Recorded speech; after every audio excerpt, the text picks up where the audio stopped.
Previous lecture में हमने अपना क्रॉनिंग-पेनी मॉडल किया था। हम यहाँ तक आ गए थे, हमने जनरल सॉल्यूशन लिख लिए थे इन दो इक्वेशन के a डैश b डैश के u1 u2 करके। ये कैसे आए वो मैंने आपको नहीं बताया था, क्योंकि वो एक लंबी कैलकुलेशन क्वांटम मैकेनिक्स का पार्ट आ जाता है। आप में से कुछ ने क्वांटम मैकेनिक्स पढ़ रखी होगी, तो आई थिंक आप इस सॉल्यूशन से अवेयर होंगे। अगर आप नहीं है तो फिर आप इसको लर्न कर लीजिए। लर्न करने के लिए मैंने ट्रिक बता दी थी कि अल्फा माइनस के अल्फा प्लस के कैसे आया है इससे, और बीटा स्क्वायर प्लस के स्क्वायर का हमने खोल के ऐसे लिखा है। ठीक है, अब मैंने बोला कि ए बी सी डी क्या है, कांस्टेंट। जब आपके पास इस तरीके का केस आ जाता है तो आप फर्दर सॉल्यूशन करते हैं बाउंड्री कंडीशंस को अप्लाई करके। ठीक है, देखो फर्स्ट बाउंड्री कंडीशन हमारी क्या थी कि 0 टू x टू a जो हमारा पोटेंशियल है वो क्या है, 0। एक बाउंड्री कंडीशन हमारी ये थी। दूसरी बाउंड्री कंडीशन थी -b टू x टू 0 जो हमारा पोटेंशियल था वो था मैक्सिमम। ये हमारी बाउंड्री कंडीशन थी। ठीक है, इनको सोल्व करते हैं। u1 at 0 must be equal to u2 at 0।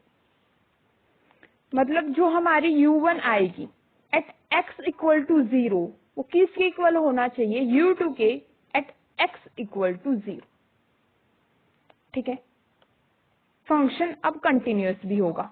Continuous होगा तो इसका मतलब इनका डिफरेंशिएशन भी क्या होगा, equal du1 by dx at x is equal to 0 must be equal to du2 by dx at x is equal to 0।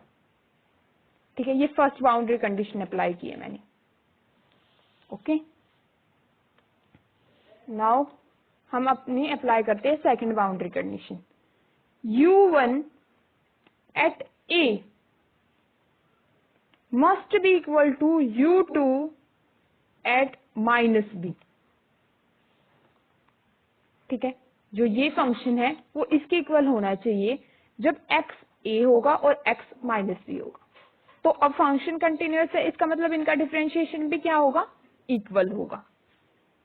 du1 by dx at x is equal to a must be equal to du2 by dx at x is equal to minus b। ठीक है, इस तरह की calculations आपने कर रखी होंगी I think. ठीक है, नहीं भी कर रखी तो ये बिल्कुल सिंपल है। जब फंक्शन बाउंड्री कंडीशन को सेटिस्फाई कर रहा है तो फंक्शन कंटिन्यूअस भी होगा। कंटिन्यूअस होगा तो उनका डिफरेंशिएशन भी इक्वल होगा। बस मैंने दो बाउंड्रीज कंडीशन को अप्लाई किया। ठीक है, तो अब देखो एक कंडीशन ये है, एक ये है, एक ये है, एक ये, चार कंडीशन आ गई। चारों कंडीशंस को हम इन इक्वेशन पर लगाएंगे तो हमारे पास चार इक्वेशंस आ जाएंगी। देखते हैं, पहली कंडीशन को अप्लाई करते हैं। u1 की जहां जहां x है वहां 0 पुट कर दो। यहाँ x 0 है, e की पावर 0 क्या हो जाएगा, 1। e की पावर 0 होता है 1। तो फर्स्ट कंडीशन को अप्लाई कर रहे हैं हम, तो हमारे पास आ रहा है a प्लस, फिर से x की जगह 0 पुट किया तो हमारे पास बच गया b is equal to c plus D. एक हमारे पास ये आ गई इक्वेशन। दूसरा क्या बोल रहे हैं हम, इसका डिफरेंशिएशन करो और x की जगह 0 पुट कर दो। इसका डिफरेंशिएशन करेंगे हम। ठीक है, इसका डिफरेंशिएशन करेंगे तो हमारे पास आएगा a e i alpha minus k of x, ठीक है, into I of alpha minus k, ये इसका आ गया, plus b e minus I alpha plus k of x into minus I alpha plus k। ठीक है, अभी मैं सिर्फ डिफरेंशिएशन कर रही हूँ। ठीक है, मैंने x को 0 पुट नहीं किया है, एक बात याद रखिएगा, मैं सिर्फ डिफरेंशिएशन कर रही हूँ। Is equal to C E I beta minus I K of x, फिर इसका डिफ्रेंशिएशन करेंगे तो हमारे पास आ जाएगा आयोटा बीटा माइनस आई के D x by D x हो जाएगा 1, एक्स के रिस्पेक्ट में कर रहे हैं, plus D E minus I beta plus iota के ऑफ एक्स इंटू क्या आ जाएगा minus I B plus iota की। ठीक है, ये मैंने डिफरेंशिएशन इक्वल किया, x is equal to 0, x को 0 डाल दो, यहाँ 0 डलेगा तो ये 1, यहाँ 0 डला ये 1, यहाँ 0 डला ये 1, यहाँ 0 डला ये 1, तो हमारे पास क्या बच जाएगा a i alpha minus K minus, ये माइनस आगे ले आई मैं, d i alpha plus K is equal to C I beta minus I K minus D I beta plus I K, ये मेरी इक्वेशन बन गई बी। सेकंड बाउंड्री कंडीशन को मैंने अप्लाई करके मेरे पास इक्वेशन आ गई, मेरे पास इक्वेशन नंबर 2। सिमिलरली जहां जहां x है वहां a पुट करूंगी और u2 में जहां जहां x है वहां माइनस b को पुट करूंगी,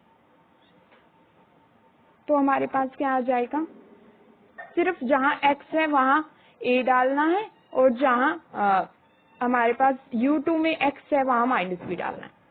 तो सिंपल है ये, तो a e iota alpha minus K a plus b e minus I alpha plus K of a is equal to c e minus I beta minus I K of b plus D E iota beta plus I K of B. ये हमारी बन जाएगी equation number 3। ठीक है, similarly हमें अब इसका differentiation करना है, जहां जहां x होगा वहां a डाल दो, जहां x होगा वहां माइनस b डाल दो एट u2 में। ठीक है, तो इसको सोल्व करके डिफरेंशिएशन मैंने पहले ही लेकर दिखा रखा है आपको। ठीक है, ये टर्म्स यहाँ 0 के कारण 1 हो गई थी, यहाँ a आ जाएंगे, तो अब हम इसको राइट करते हैं। ठीक है, क्या किया है, फर्स्ट u1 का डिफरेंशिएशन लिया, du1 इसका डिफरेंशिएशन लिया, इसका डिफरेंशिएशन लिया, जहां जहां x था इसमें a लगा दिया और जहां जहां इसमें x था वहां माइनस b लगा दिया, तो ऐसा करके हमारे पास ये इक्वेशन आ गई। ठीक है, कुछ भी नहीं है, डिफरेंशिएशन मैंने आपको पहले करके दिखा दिया था, जहां x था वहां मैंने बस a पुट किया है, सेम है बाकी। तो ये हमारे पास बन गई इक्वेशन नंबर डी, ये सी, ये बी, 4 इक्वेशन आ चुकी है। चारों इक्वेशंस को सॉल्व करना है। सॉल्व करने का मेथड क्या है, हम डिटर्मिनेंट को किसके इक्वल कर सकते हैं, वैनिश कर सकते हैं। डिटर्मिनेंट ये सोल्व कब होगा, जब हमारे ट्रिवियल सॉल्यूशन होगा, मतलब determinant must be vanishes, vanishes मतलब 0 के इक्वल आना चाहिए। ठीक है, तो हम इसको कैसे सोल्व कर सकते हैं, डिटर्मिनेंट लेंगे a का 1, b के आगे कोफिशिएंट है 1, c के आगे कोफिशिएंट है 1, d के आगे कोफिशिएंट है 1।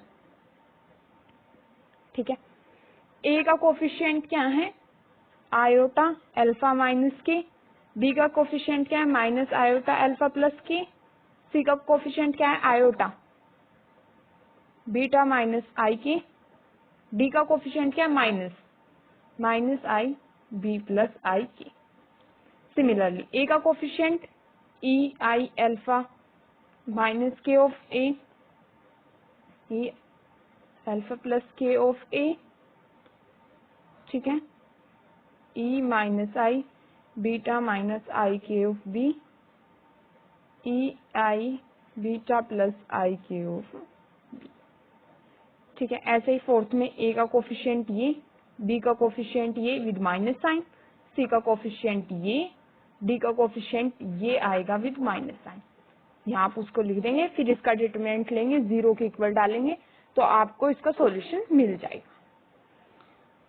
ठीक है, अब देखिए, अगर आप ग्रेजुएशन लेवल पर है, ठीक है, और आप इतना नहीं करना चाहते तो आप सिंपल इसके बाद इसको ना करने की बजाय डायरेक्ट यहाँ सॉल्यूशन लिख सकते हैं। ठीक है, ये मैंने हर तरीके के बच्चे को कंसीडर करके कराया है। कुछ फुल सॉल्यूशंस चाहते हैं, फुल एक्सप्लेनेशन, तो ये मैंने आपको फुल एक्सप्लेनेशन दी है क्रॉनिक-पेनी मॉडल की हर एक पॉइंट। ठीक है, अगर आपको इतना बड़ा नहीं चाहिए, थोड़ा इजी करना है, तो उसके लिए ये था कि आप यहाँ कंडीशन तक करें, उसके बाद इस पोर्शन को ना करें। ठीक है, इतने पोर्शन को आप ना करें। ठीक है, इस पोर्शन को आप रहने दें, क्योंकि डायरेक्ट सॉल्यूशन लिखेंगे इसके बाद। तो अब इसके डिटरमिनेंट को सोल्व करके वही आएगा जो मैं यहाँ लिखूंगी। अगर किसी का नहीं आता है तो फिर वो मुझसे कमेंट सेक्शन में पूछ सकता है, फिर मैं आपको डिटरमिनेंट भी कराऊंगी। इसको सोल्व करके आता है beta square minus alpha square by 2 alpha beta sine hyperbolic आएगा। साइन एच है, एच मतलब hyperbolic of beta B sine alpha A plus cos H beta B cos alpha A is equal to cos के of a plus B. ठीक है, ये आ जाता है हमारा सोल्व करके। अब आप में से कुछ बोलेंगे कि यहाँ तो ई था, यहाँ साइन कोस कैसे आ गया मैम, ये तो सोल्व हो ही नहीं सकता। तो उसके लिए मैं आपकी थोड़ी सी हेल्प कर देती हूँ, आपको यहाँ कुछ फॉर्मूलाज बता देती हूँ मैं, जिससे आपको सोल्व करने में बिल्कुल भी दिक्कत नहीं आएगी। तो देखो, मैं यहाँ आपको कुछ फॉर्मूलाज बता रही हूँ, उनको आप लर्न करिएगा। क्या होता है, cos theta is equal to E I theta plus E minus I theta by 2। ऐसे ही साइन थीटा हो जाता है, बस बीच में साइन थीटा में माइनस आ जाता है, ई आई थीटा माइनस बाकी सब सेम। ठीक है, ऐसे ही हाइपरबोलिक होगा, जब हाइपरबोलिक में आई वाली टर्म हट जाती है। ठीक है, ऐसे ही साइन हाइपरबोलिक होगा, साइन में बस साइन चेंज हो जाएगा, E theta minus of E minus theta by 2। ठीक है, आई थिंक अब आपको सॉल्यूशन मिल सकता है। ठीक है, ये इस डिटरमिनेंट को जब आप सोल्व करेंगे, इस डिटरमिनेंट को जब सोल्व करेंगे तो हमारे पास सॉल्यूशन ये आता है। मैंने उसके लिए आपकी हेल्प कर दिया, आप इन फॉर्मूलाज का यूज कर सकते हैं। ठीक है, अब हम आ जाते हैं अपनी नॉर्मल आगे फर्दर क्वेश्चन पे। ये था हमारे पास। ठीक है, सॉल्यूशन में तो अब हम देखते हैं अपना, इसको साइड कर देती हूँ, हम अपना इसको नोट कर लेते हैं। Beta square minus alpha square by 2 alpha beta sine H beta B sine alpha A plus cos H beta B cos alpha A is equal to cos के ऑफ ए प्लस बी। ठीक है, अब हम एक condition लगाते हैं कि जो b होगा वो 0 होगा। ठीक है, v डिस्टेंस था और जो हमारा v नोट है वो इनफाइनाइट है, इनफाइनाइट वेरिएबल्स ले लिया हमने। ठीक है, लेकिन जो v नोट इंटू b होगा वो हमारा फाइनाइट आना चाहिए।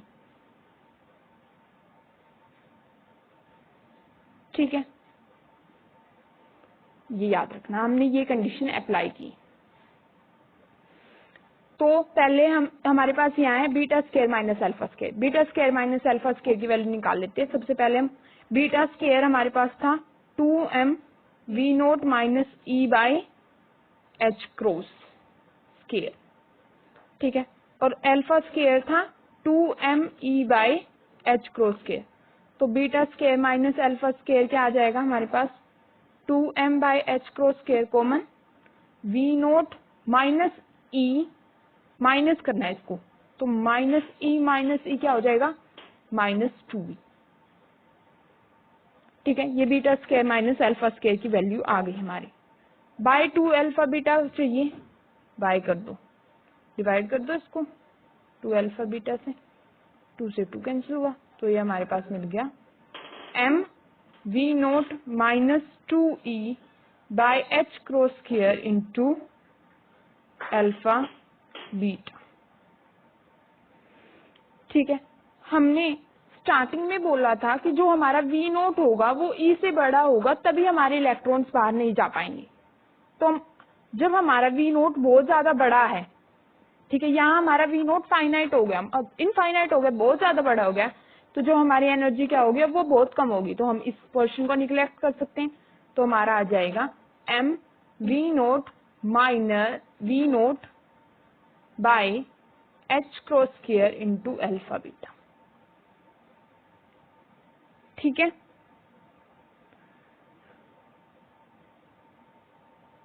b टेंड्स टू 0, b 0 को टेंड्स कर रहा है, इसका मतलब जो साइन हाइपरबोलिक है, sine hyperbolic, b tends to 0, ये 0 हो गया, ये बहुत स्मॉल हो गया। जब साइन थीटा बहुत स्मॉल होता है तो हम उसको नियरली थीटा लिख सकते हैं। ऐसे ही साइन हाइपरबोलिक हमारा क्या है, बहुत स्मॉल है। ठीक है, तो हम साइन हाइपरबोलिक का क्या लिख सकते हैं, सिर्फ ये थीटा, और हमारा थीटा क्या है, यहाँ देखो साइन हाइपरबोलिक क्या है, बीटा बी, तो इसका मतलब हमारा थीटा क्या है, बीटा बी, तो हम इसको नियरली थीटा के इक्वल लिख सकते हैं, मतलब बीटा बी के इक्वल लिख सकते हैं। अब हम अपनी इस इक्वेशन को लिखते हैं, एक हमें ये पुट करना है और दूसरी हमें ये चीज याद रखनी है। तो हमारी इक्वेशन क्या बन जाएगी, m v naught by h cross square alpha beta, ये लिखा, sine hyperbolic of beta b का क्या आ जाएगा, beta b, beta B sine alpha ए प्लस इसका क्या हो जाएगा हमारे पास ऐसे ही, cos alpha A is equal to cos के ऑफ ए प्लस बी। ठीक है, और b को हम 0 लेके चल रहे हैं, तो हम यहाँ इसको डायरेक्ट यहीं कर देते हैं, या नेक्स्ट स्टेप में कर लो, वो आपकी मर्जी, कोस के। ठीक है, इतना हो गया। अब हम अगर इसको a से मल्टीप्लाई कर दें और डिवाइड कर दें, तो देखना क्या बनेगा, m बीटा बी, बीटा यहाँ कट चुका है, ठीक है, b रहता है, m v naught A B by a, और यहाँ अल्फा रहता है, alpha h cross square into sine alpha A plus cos alpha A is equal to cos के of a plus b is equal to cos k a. ठीक है, इसको ना भी लिखो तो भी कोई दिक्कत नहीं है, इसके इक्वल हो गया। ठीक है, तो यहाँ देखो M V note A B by H cross square को इकट्ठा कर लो, साइन अल्फा ए के डिवाइडेड में अल्फा ए कर दो plus cos alpha A is equal to cos k. इसको हम एक कांस्टेंट मान लेते हैं p, स्कैटरिंग कांस्टेंट बोलते हैं हम उसको, स्कैटरिंग का। तो हमारे पास आ जाएगा p sine alpha a by alpha A plus cos alpha A is equal to cos k a. ये हमारा क्रोनिग-पेनी मॉडल का फाइनल सॉल्यूशन है, इससे कम रिड्यूस आप नहीं कर सकते। ठीक है, अब कुछ स्टूडेंट्स को ये काफी डिफिकल्ट लग रहा होगा, ये नॉर्मल है, क्योंकि जब मैंने भी फर्स्ट टाइम किया था मुझे भी बहुत ज्यादा डिफिकल्ट लगा था। ठीक है, तो अब आप क्या कर सकते हैं इसमें, देखो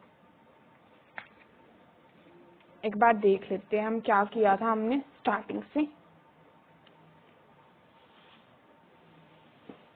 देखो क्रोनिग-पेनी मॉडल से स्टार्ट किया हमने। ठीक है, सिंपल फर्स्ट सेकंड लगाया, ब्लोच इक्वेशन का डबल डिफरेंशिएशन करके हमें ये मिल गई थी। इक्वेशन 1 में पुट की, इक्वेशन 2 में पुट की, पुट करके इकट्ठा करके लिखा तो हमें ये मिल गया। ठीक है, सिंपल है। एक रीजन माना, देखो मैं बता रही हूँ कैसे याद कर लेना। एक रीजन मानना है, दूसरा रीजन मानना है, दोनों के स्क्रॉन्डिजर इक्वेशन डालनी है।